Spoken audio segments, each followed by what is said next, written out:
Bonjour à tous et bienvenue à Catch Club. On se retrouve enfin pour une nouvelle vidéo news et aujourd'hui je vais revenir sur toutes les news et rumeurs majeures de ces 2 dernières semaines. Donc on va démarrer avec quelques brèves par rapport à la AEW et par rapport au Hall of Fame de la WWE. Et ensuite du côté des news, on va démarrer avec deux très bonnes nouvelles. Une par rapport à la boutique WWE et une autre par rapport à mes débuts en tant que commentateur MMA. Puis ensuite, au niveau des news, on va parler de John Cena, Robert Roode, Vince McMahon, Matt Riddle, et également un potentiel nouveau membre pour la Bloodline. Donc c'est parti, on démarre avec les brèves. Et on démarre avec un départ car il y a quelques jours, Fightful nous a confirmé que Santana a quitté la AEW. Alors bien entendu, pour rappel, Santana formait une équipe à la base avec Ortiz, mais ces derniers mois, les deux catcheurs s'étaient séparés pour raisons personnelles, suite à des différences d'opinion par rapport à la suite de leur carrière. Ensuite, comme vous l'avez vu dimanche soir lors de AEW Revolution, Samoa Joe a conservé le titre AEW face à Hangman Page et Swerve Strickland, et apparemment d'après Fightful, il est possible que Hangman Page effectue une pause lors des prochaines semaines, donc il pourrait s'absenter du côté de la AEW pendant quelques temps. On continue avec un catcheur suspendu du côté de la AEW. En effet, d'après plusieurs médias américains, la AEW a suspendu Sammy Guevara suite à un incident dans le ring avec Jeff Hardy. Car il faut savoir qu'il y a quelques semaines, lors d'un match, Sammy Guevara est très mal retombé directement sur le visage de Jeff Hardy, et d'après Fightful, à ce moment-là, Sammy Guevara n'a pas respecté le protocole de commotion cérébrale, ce qui fait que derrière il a porté son finisher à Jeff Hardy, alors qu'il n'aurait absolument pas dû faire ça. Et à l'heure actuelle, la durée de la suspension de Sammy Guevara n'est pas connue. On continue avec une petite info pour ceux qui n'ont pas le temps de suivre NXT.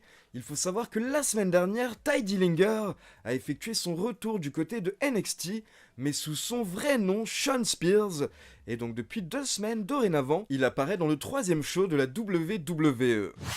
Et pour finir, petite mise à jour par rapport au Hall of Fame 2024. En début de semaine, la WWE a annoncé que Paul Heyman est le premier nom qui sera intronisé cette année lors de la session Hall of Fame 2024. Mais depuis, il y a quelques minutes, la WWE vient également d'annoncer que la catcheuse japonaise Bull Nakano, une légende, sera également intronisée au Hall of Fame cette année. Et à côté de ça, il y a également des rumeurs ces derniers jours par rapport au catcheur Haku, qui pourrait potentiellement être également intronisé cette année, mais pour le moment ce sont des rumeurs. On passe aux news et on démarre avec une breaking news car pour info, ce vendredi à 21h sur la chaîne Extreme Sports Channel, je serai au commentaire d'un show de la BKK Championship, une fédération de MMA et kickboxing, aux côtés d'Alain Mistrangelo, que vous connaissez bien entendu comme étant l'un des commentateurs de la AEW. Donc vendredi soir à 21h, venez découvrir l'univers du MMA kickboxing au Cambodge lors d'un méga show avec 6 combats. Et je peux déjà vous promettre qu'il y aura énormément de chaos et énormément d'action. Et donc pour info, la chaîne Extreme Sports Channel est disponible sur Pluto TV. Donc je vous mets le lien direct pour accéder à la chaîne dans la description. Et attention à ne pas confondre avec une autre chaîne qui s'appelle simplement Extreme. Là, vous avez vraiment le lien direct dans la description de Extreme Sports Channel sur Pluto TV. Et à côté de ça, il faut savoir que l'application Pluto TV est également téléchargeable sur plusieurs fournisseurs de box, notamment Bouygues. Donc je compte sur vous pour nous rejoindre, Alain et moi, vendredi soir à 21h. Et pour info, ce n'est pas que ce vendredi, mais ce sera lors des 5 prochains vendredis. Donc on va commenter 5 shows de la BKK et j'espère que vous allez kiffer. Et du coup, petite précision par rapport à mon live Twitch de vendredi, car je rappelle à tout le monde qu'on se retrouve tous les lundis soirs et tous les vendredis soirs à 20h en direct sur Twitch pour débriefer un petit peu de toute la semaine, parler catch, mais on parle également NBA, football, séries, films, plein de choses différentes. Mais du coup, ce vendredi, on démarrera un petit peu plus tôt et on sera en live de 19h à 21h sur Twitch.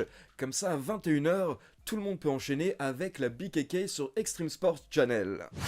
On enchaîne avec une autre bonne nouvelle par rapport au WWE Euroshop, la boutique européenne de la WWE.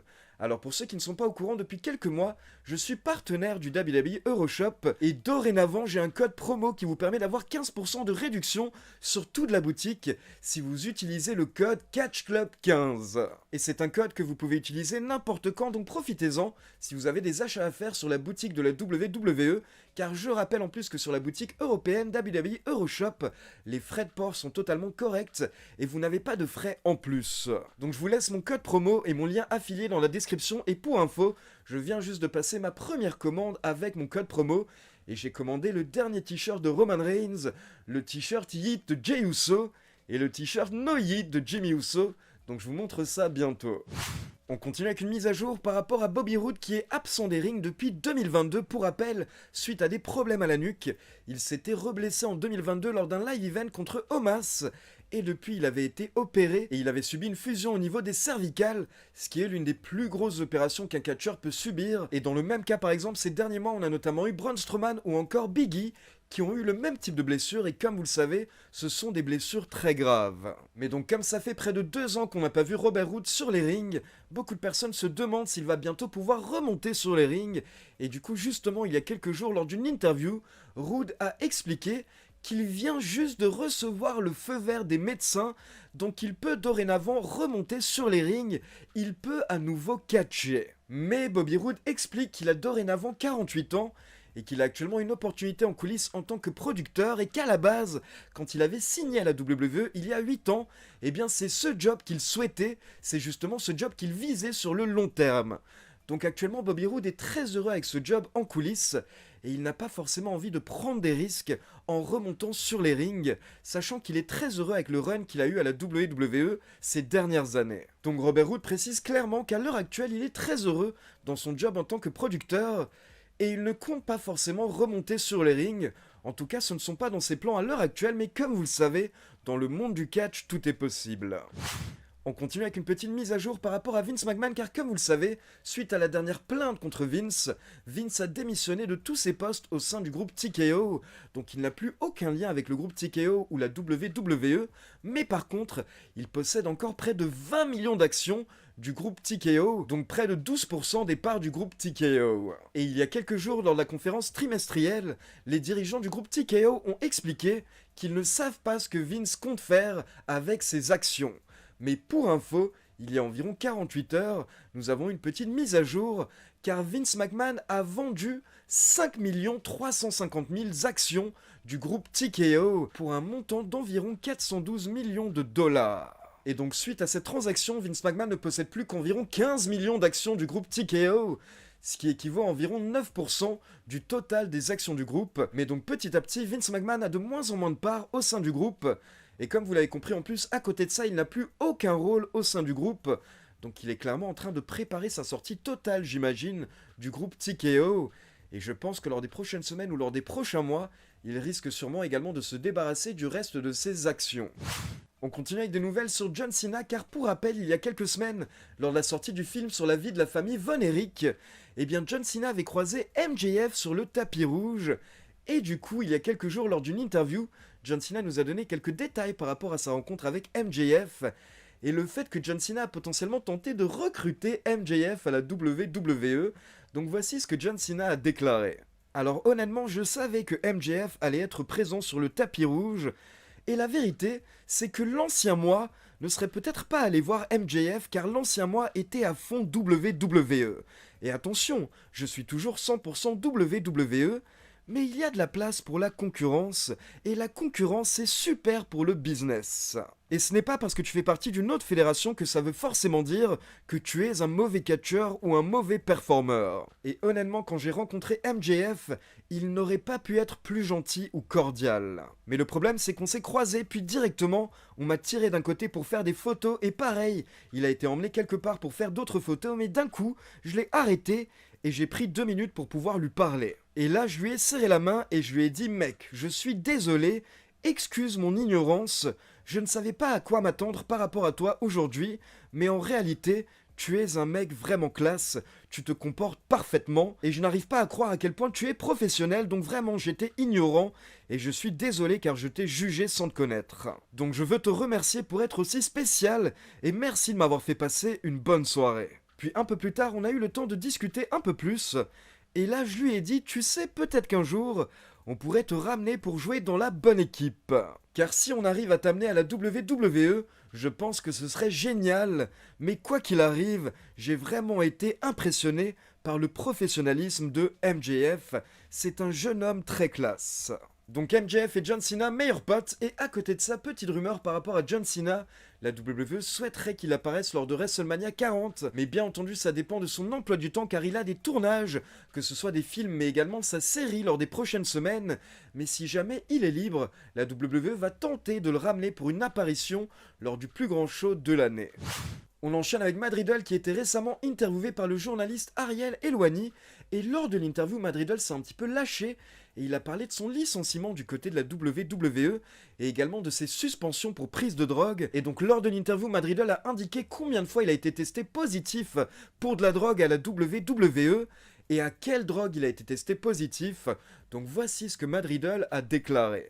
Alors au départ, j'ai été testé positif 2 fois, mais la WWE n'a jamais sorti l'info officiellement, car ils voulaient garder le tout secret, mais par contre, j'ai reçu une amende. Et donc déjà, il faut savoir qu'à la WWE, vous avez le droit de fumer de la weed.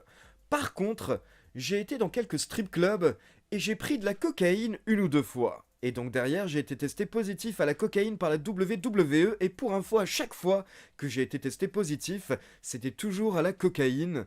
Et il faut savoir que la WWE nous teste de manière aléatoire, donc vous ne savez pas quand ça va arriver. Et donc une fois que j'ai eu 2 tests positifs, la fédération n'était pas contente, donc à ce moment-là, je leur ai dit « Testez-moi chaque semaine lors des 10 prochaines semaines, et je vous promets, je serai clean. » Du coup, on l'a fait, et j'étais totalement clean pendant 10 semaines. Mais du coup, une fois que je pensais que j'étais tranquille, je suis sorti, j'ai encore un petit peu fait la fête, et quelques jours plus tard, j'ai reçu un test aléatoire à la maison, et encore une fois, j'ai été testé positif, et cette fois-ci, ils m'ont demandé d'aller en cure de désintoxication. Et il faut savoir qu'ils ne peuvent pas vous forcer à aller en cure, mais en gros, vous avez un petit peu un choix, soit tu vas en cure, soit tu vas sûrement te faire virer. Et donc derrière, Matt Riddle explique qu'il a passé 60 jours en cure de désintoxication, mais au final, comme vous le savez, la WWE l'a tout de même viré, notamment à cause d'un autre incident qui a eu lieu dans un aéroport. Mais donc en tout cas maintenant on a les infos précises directement de la part de Riddle. Il a donc été testé positif 3 fois à la drogue par la WWE et à chaque fois c'était pour de la cocaïne. Et donc on termine avec une grosse rumeur par rapport à la Bloodline, mais donc je précise bien que c'est une rumeur, ce n'est absolument pas confirmé. Mais en tout cas, ces derniers jours, il y a beaucoup de rumeurs par rapport au catcheur de la New Japan, Tama Tonga, qui, je le rappelle, est l'un des fils de Haku. Alors il faut savoir que Tama Tonga est devenu une star du côté de la New Japan, c'est là-bas qu'il s'est vraiment développé, notamment au sein du Bullet Club, mais du coup il y a quelques semaines, il a fait ses adieux du côté de la New Japan, et donc il a décidé de quitter la fédération. Et depuis, nous avons plusieurs médias américains qui ont confirmé qu'apparemment la WWE va signer Tama Tonga, et il va prochainement rejoindre la fédération. Mais attention, ce n'est pas ça la grosse rumeur. La grosse rumeur, c'est qu'il y aurait eu des discussions en coulisses pour que potentiellement Tama Tonga devienne un membre de la Bloodline. Et donc c'est le Wrestling Observer qui précise que ça a été discuté en coulisses ces dernières semaines, car la famille de Roman Reigns et de Rock considère Haku et sa famille comme des proches, donc ce ne serait pas inimaginable d'avoir Tama Tonga avoir un lien avec la Bloodline, surtout que Dave Meltzer rappelle que par exemple Sami Zayn a bien été un membre de la Bloodline, alors qu'en soi il n'a pas de lien de sang avec les membres du groupe. Mais attention, comme je vous l'ai dit, même si l'idée a été discutée en coulisses, pour le moment elle n'a pas été validée, donc tout est possible, et les médias américains précisent qu'à l'heure actuelle on ne sait pas ce qui va se passer avec Tama Tonga. Tout ce qu'on sait c'est que dorénavant il est agent libre, il devrait se diriger vers la WWE, mais qui sait, peut-être qu'au final la fédération va d'abord vouloir l'envoyer du côté de NXT. À l'heure actuelle, tout est possible, et la fédération réfléchit par rapport au rôle qu'elle va donner à Tama Tonga. Donc voilà, c'est tout pour les news. Maintenant, comme d'habitude, c'est à vous. N'hésitez pas à me laisser vos avis dans les commentaires. Et donc, n'hésitez pas à checker la description, où vous aurez le lien de la chaîne Extreme Sports Channel. Rendez-vous vendredi soir à 21h pour le premier show de la BKK avec Alain Mistrangelo. Et à côté de ça, n'hésitez pas également à profiter du code promo CatchClub15 sur la boutique d'Abu Euroshop. Et comme d'habitude, n'oubliez pas de liker la vidéo, de vous abonner à la chaîne et de cliquer sur la petite cloche pour être informé de la sortie des prochaines vidéos. Ciao tout le monde!